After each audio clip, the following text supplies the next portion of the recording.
everybody. Welcome to the second episode of Physio Podcast Part 2. My name is Doris Satkova, and today I'm going to interview two young prospective physiotherapists, my classmate Miki and my classmate Yus. Hey. Welcome. Thank you for having us. Thank you for coming. Well, to start with, I would like to tell a story. So my experience from the FCHM consultation class with the students from MRT, which stands for Medical Radiology Imaging Therapy. Great. Oh, we can cut this out. So with the students from MRT, which together we collaborate. The patient came, physiotherapists did their job, we did history taking, we did some physical examinations of the patient, and then we asked the other students from MRT to do the ultrasound to see whether our outcomes are true or not, and do you have some experience that you can compare to mine? Do you have some other experience with interprofessional collaboration? And do you think that interprofessional collaboration is an important thing? You can start, maybe? Yes? Yeah, I do think it is important. A lot of times I feel like physiotherapists could try to do something that not is their scope of work per se.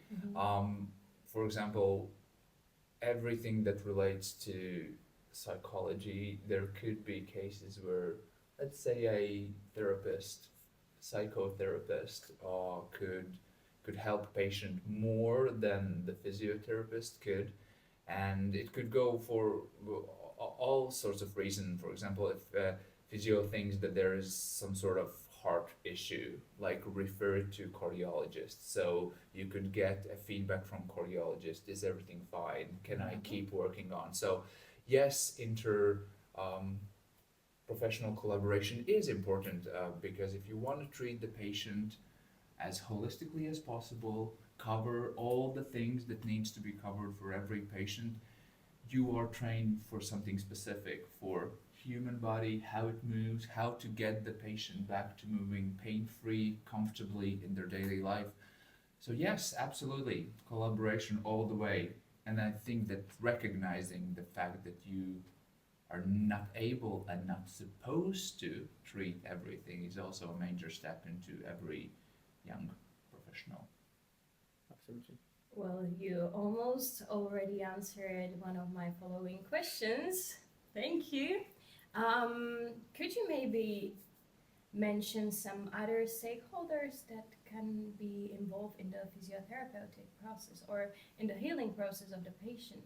Well, so I think there are multiple, so as we mentioned, kind of used, I would say, mentioned the professional, like the psychiatrists or, any person in that field, in the field of medicine precisely. But I think the other stakeholders could be friends, could be family, so they play a big part in the patient's life. And so I think those are some other stakeholders that are very important to mention. I do agree, especially in this module when it comes to lifestyle related disorders, when it is not about, oh, my ankle hurts, what I'm supposed to do. It's like a whole big thing where a lifestyle change need to be somehow done. So the collaboration also with the closest one to the patient is important. So by this I mean friends, family members, and so on. You already said something about the limits or the boundaries of a physiotherapy and physiotherapists. What do you think? Where are the limits? Or where are the boundaries within the physiotherapy and other professions? I think the boundaries could differ for different physios purely in terms of experience. I feel like, let's say, my limits as a physiotherapist when I finish this study program are gonna be looking like one thing, and somebody who has been working in the field for, let's say, 10, 15 years, they have seen more.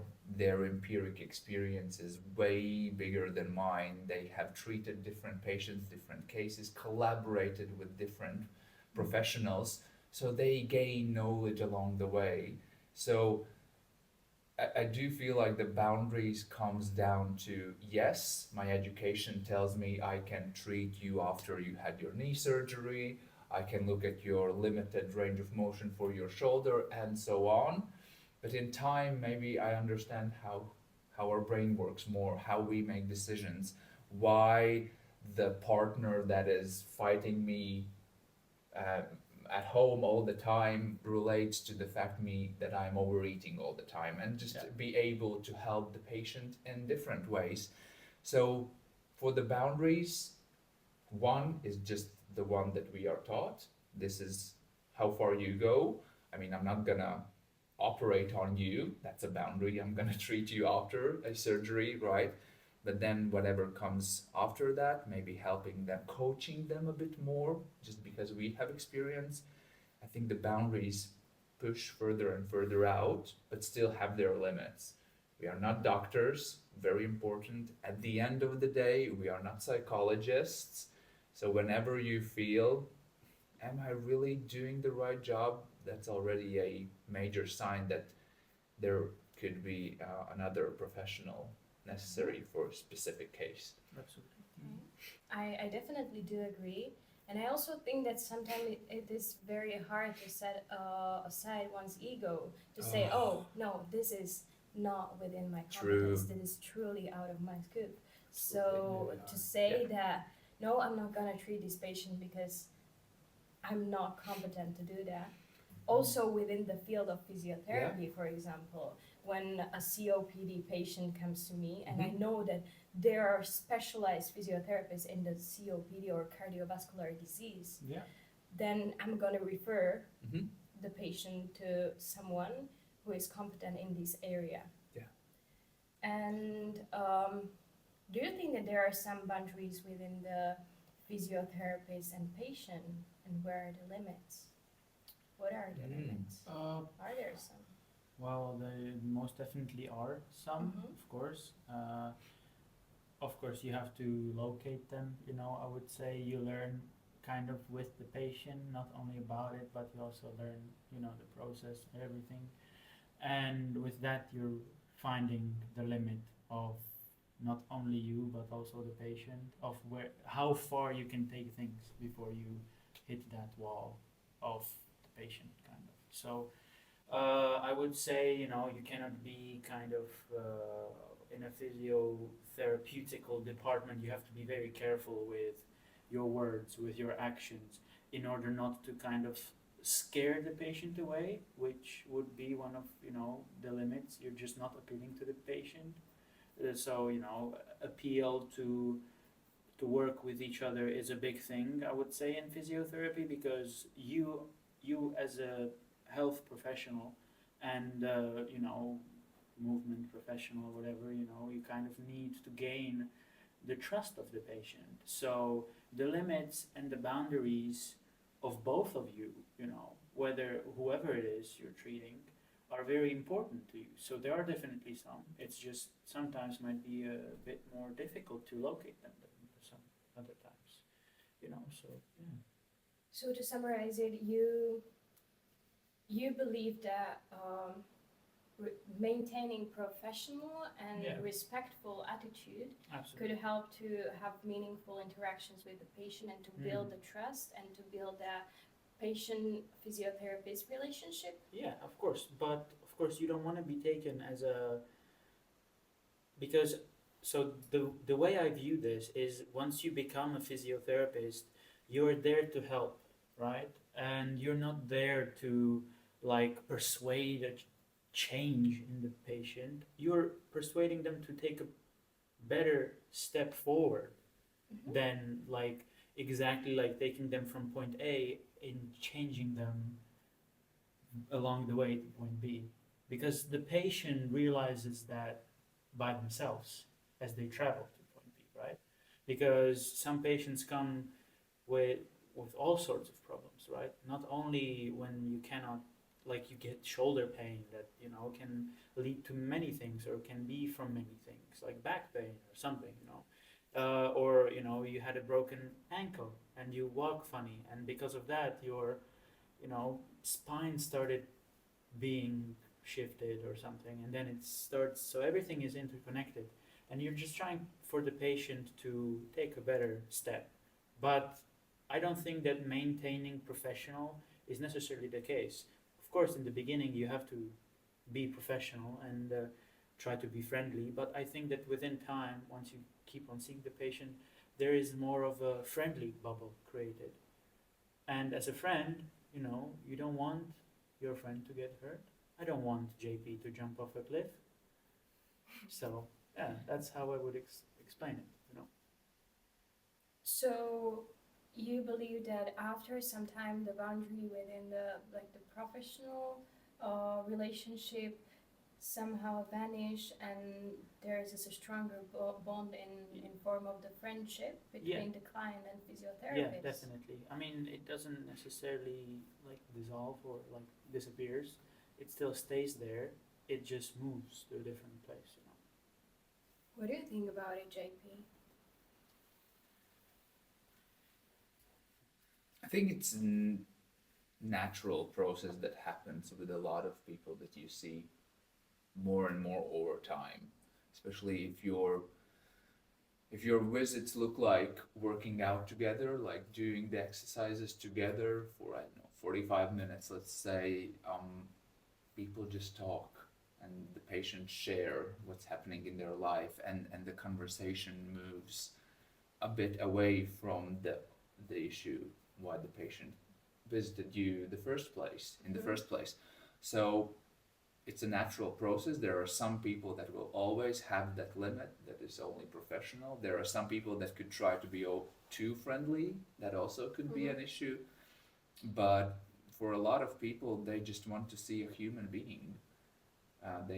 They are not interested in a physiotherapist that is only going to talk about the treatment and then how we execute it, and then they just need a little bit something more relatable. I do agree that the patients they want to share and they like to share, but isn't that one of the roles of physiotherapists to listen to that and maybe to then adapt the treatment plan, the treatment itself to the patient more? Yeah. Is it building friendship? Isn't it more about still being more professional in the relationship? I think like from patient's perspective, it could look like friendship, but there is that line that you do not cross. You don't go into too much details about your life as a therapist. I don't believe that's the purpose of things, but to allowing patients to feel comfortable in your presence, which may include them telling more about their life, about something that is completely unrelated why you are there. It's a part of it. You listen, you should react to it like a normal human being. That does not necessarily mean it's an invitation for a communication outside of the physio's office. So it looks more friendly, but it doesn't mean that it's the friendship that would build naturally outside of the walls of the physiotherapy office.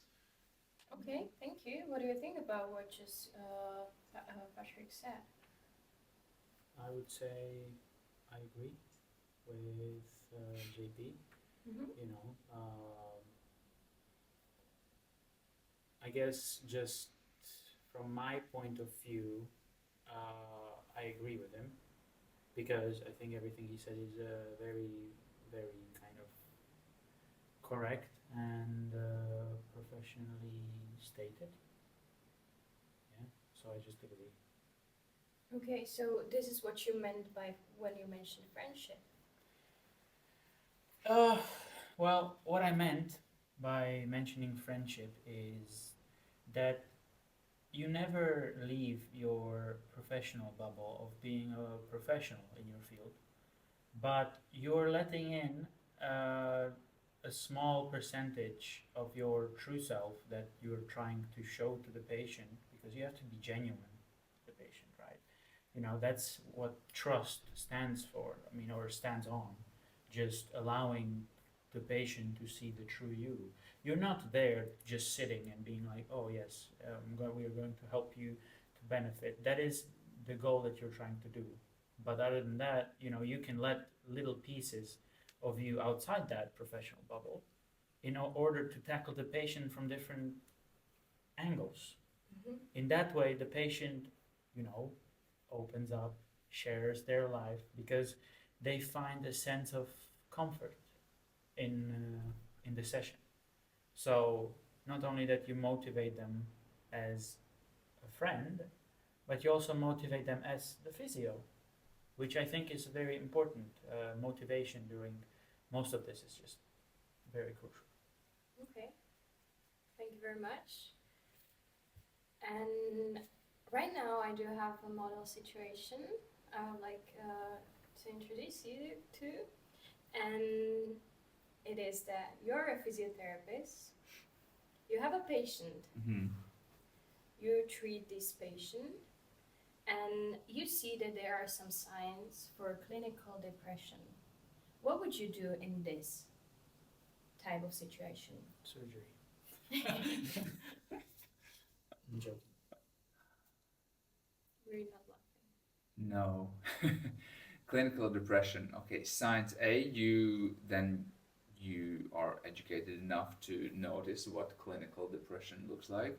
I feel like clinical depression can only be diagnosed by a professional, otherwise it's just a depression. Okay. I think so. But So you let's should, say that the yeah. patient has signs and symptoms of depression. You Well, see kind of a walk on a tightrope. You need to be very careful how you approach this. If you have seen the patient for a while, hopefully there is just some sort of connection where you Mhm. can ask questions, maybe related to the general well-being and how the patient feels in the daily life, like uplifted or kind of sad all the time, kind of is there a meaning to life or in general, just to get the grasp of that. And if if you are worried, find a way how to say that maybe another professional could be beneficial to increase the effectiveness of the treatment that you are doing, and help the patient in general. I think that this is a thing that, as a physiotherapist, you cannot tackle like yourself because let's really dive into it. Like as a professional, right? We have this muscle situation. This patient probably got referred to you from maybe a GP or a psychologist or somebody like that because they are not having the joy of life that you know that us health professionals, you know, as that kind of would expect. So I think that you cannot work on this alone if the patient is clinically depressed. Of course, you can help him in a way, and the patient might, you know, find you comforting or anything like that. So they might be like, they will share on what's troubling them, what's the big issue. But as we are, as physiotherapists, more like shifted towards the bodily functions and not the brain functions, then we will not be able to crack the biggest problem of the patient, right? The biggest problem is definitely not the bodily problem that he's having, it's probably the mental side of things. And as a physiotherapist, you can be there and help him to get mind of things, like, you know, creating a training plan, which is a big part of this module where you create a training plan for your patient. But I think that here you really have to work and collaborate with different sides of healthcare, like, the GP, the psychologists, and everything like that, because I don't think that this is a case for a physiotherapist. Okay. And you as a physiotherapist, okay, see, there might be some signs. What would you do? Would you ask the patient to maybe fill out some questionnaires, to have relevant clinimetrics to see whether it is good to refer or not, or what would you do? Would you even think about referring the patient if they do not already visit any psychologist or psychiatrist? Yeah, in the beginning, I feel it's more easy to offer self-reported questionnaires as a clinimetrics. If you've seen the patient for already 5, 6, 7 times and just suddenly like slipping the form, it could be a bit more. I don't know. I just don't feel it's that natural. Oh, and depression, it's not something that it just comes on. Mm-hmm. So most likely, if it's there, you should see something in the first visit or initial conversation. And yeah, there are the forms you can use, validated by the world of academia, and specific scores relate to levels of depression, anxiety, stress, Mm-hmm. different types of forms. That can be an evidence for you to refer someone. I completely agree. Um, yeah, that's beautiful. And do you think that afterwards, okay, the patient filled out the questionnaire, and from okay, patient filled out the questionnaire for you. The results say that there might be a depression, that the patient might suffer from Mhm. depression.